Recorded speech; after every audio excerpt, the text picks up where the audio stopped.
Hi, I'm Coach Jay, and welcome to my channel.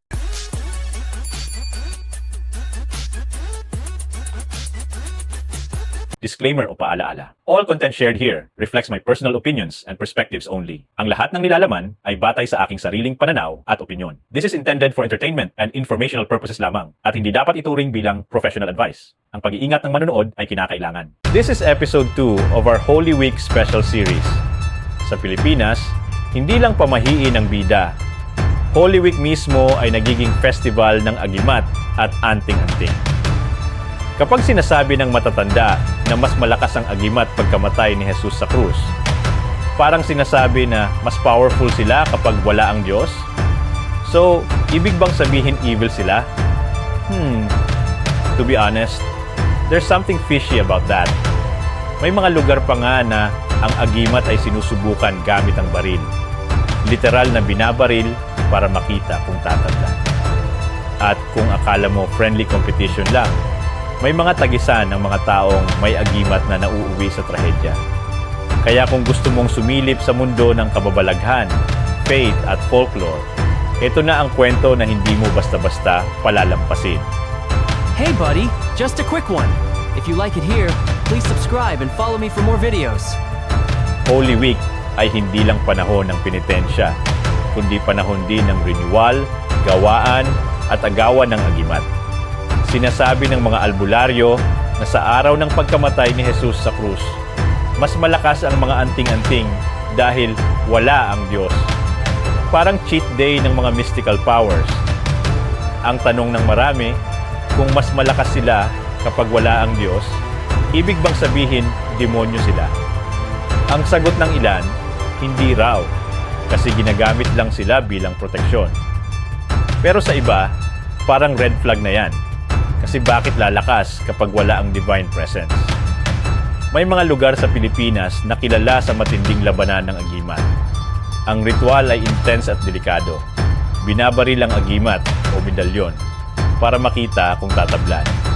Kung hindi tumagos ang bala, ibig sabihin legit ang agimat. Kung tumagos, well, malas. Ang ganitong klase ng testing ay parang science experiment na may kasamang baril. At syempre, may halong takot at excitement. Hindi lang testing, may mga tagisan ng lakas din ng mga taong parehong may agimat. Parang gladiator match, pero mystical edition. Ang laban ay hindi lang physical, kundi spiritual. Kasi ang bawat isa ay naniniwala na ang kanilang anting-anting ay mas malakas. Minsan nauuwi ito sa trahedya, kasi kahit may proteksyon, tao pa rin ang naglalaban. Ang mga kwento ng ganitong laban ay kumakalat sa mga baryo at nagiging parte ng folklore na pinapasa sa next generations. Religion, syempre, may sariling take. Ang simbahan ay madalas nagsasabing ang ganitong paniniwala ay taliwas sa faith. Pero ironic, kasi Holy Week mismo ang ginagamit para sa renewal ng agimat. Ang tension na ito ay parang sabayang tug of war, faith versus folklore, divine versus mystical. At dito nagiging mas matindi ang usapan kasi kung totoo man ang mga agimat, ibig sabihin may ibang dimension na hindi sakop ng simbahan.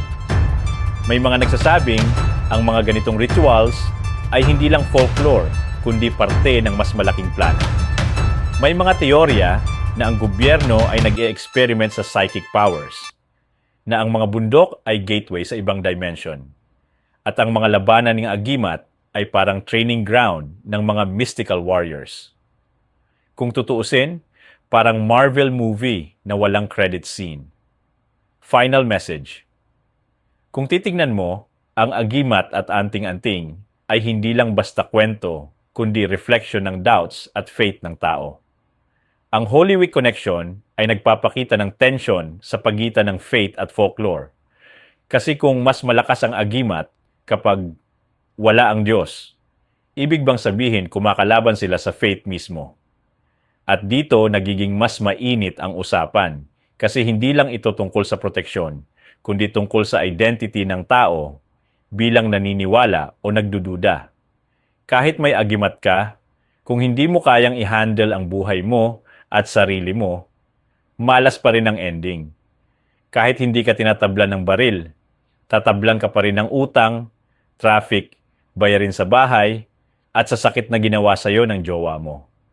Kaya siguro ang tunay na agimat ay hindi yung medalyon o orasyon na dala mo, kundi yung diskarte at tibay mo sa buhay. Kasi kung kaya mong pagtawanan ang kababalaghan, ibig sabihin hindi ka basta-basta tinatablan. Thanks for watching. Don't forget to subscribe and follow me for more videos.